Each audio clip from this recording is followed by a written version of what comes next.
Have you ever gotten to the end of the month, looked at your bank account, and just wondered where all the money went? You had every intention of saving, right? But then life happens. What if I told you there's a way to build wealth without even thinking about it? Seriously, today we're diving into automation, the single most powerful tool you have to make saving totally effortless and put your wealth building on absolute autopilot. So here's our game plan. First, we're going to get into the psychology of why saving is so darn hard in the first place. Then, we'll build a simple step-by-step system to automate your wealth. We'll look at the tools you can use, from your own bank to some amazing apps. Then, and this is a big one, we'll pull back the curtain on how your financial data is actually being shared. And finally, we'll look at the future and how new rules are giving you way more control. All right, let's start with the big question.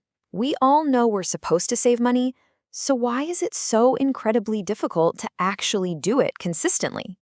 And this quote just hits the nail on the head. We often think, if I just made more money, I'd save more. But the real problem isn't our paycheck.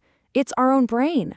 We are often wired to be our own worst financial enemies. You see, behavioral economists have figured out a few key reasons why we struggle. First, our brains love the easy way out, the path of least resistance. And let's be honest, spending is just easier than saving. Second, if you see money sitting in your checking account, your brain basically sees it as available to spend. Out of sight, out of mind, but in this case it's in sight, in mind to be spent.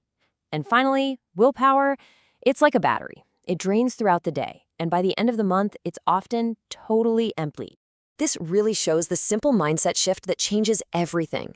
The old way, saving what's left after all the bills and fun, is a recipe for failure. The new way? It's a simple idea called pay yourself first. You treat your savings like it's your most important bill. It gets paid automatically, right off the top, before you even have a chance to spend it. Then you just live on whatever's left over. It's a tiny flip in thinking, but it is an absolute game changer. So how do we actually put this pay yourself first idea into practice? Well, we build a system that flips the script and makes saving the default, the easiest possible choice. We're going to use technology to fight back against our own human nature. And here it is, a super simple 3-step system you can set up and then forget. Step 1. The day you get paid, set up an automatic transfer from your checking to a separate high-yield savings account. Boom, money's gone before you miss it. Step 2. Set up another automatic transfer, this time from that savings account to your investment account. And finally, Step 3.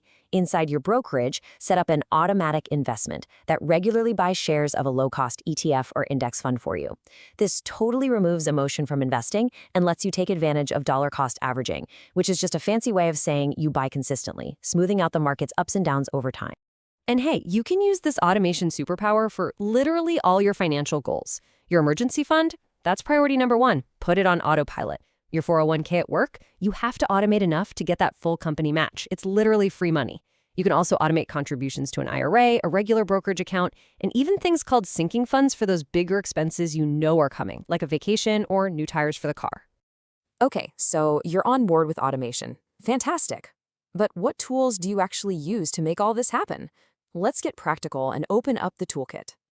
You really have 2 main paths you can go down here. You can use the tools that are probably already built into your bank's website or app, which are getting surprisingly good. Or you can level up and go with a specialized third-party app for some serious power and customization. And don't sleep on your bank's own tools. They're getting really sophisticated.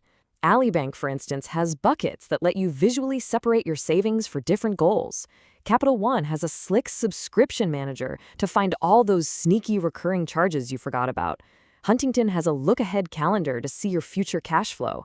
And Regions Bank's tool can even pull in data from other banks so you see everything in one place.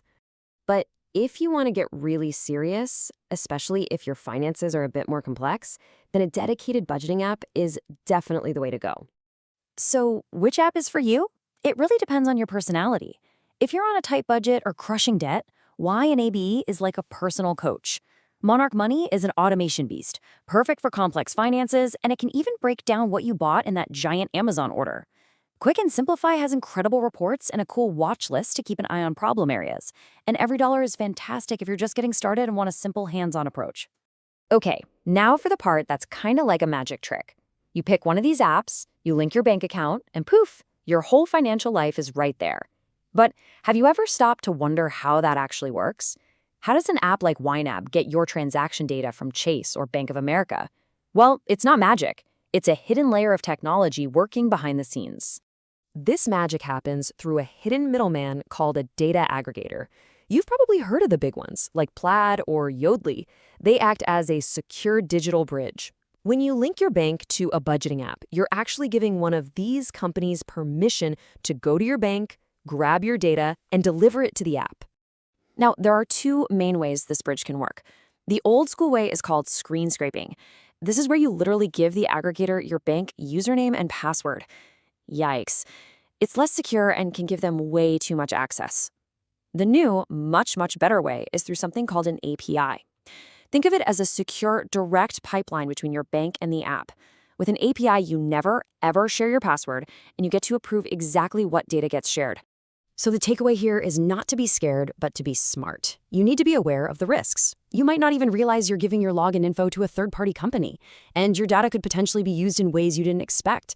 The key is that while automation is amazing, being aware of what's happening with your data is just as important. And that brings us to the final piece of the puzzle. The really good news is that the entire financial industry is shifting to address these risks and build a safer, more transparent future for all of us. And that future is called open banking. It's a huge regulatory shift that basically says you, the customer, are the owner of your financial data. It gives you the right to control it and share it securely.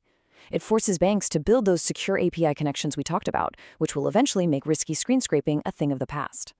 And this isn't some far-off dream, it's happening right now. The first seeds were planted back in 1999, but the real movement is recent. In 2020, the industry started building the common tech for secure APIs. Then, in 2024, regulators finalized the new rules to make it official. And get this, by April 1st, 2026, the biggest banks in the US will have to be compliant. So what does all this mean for you?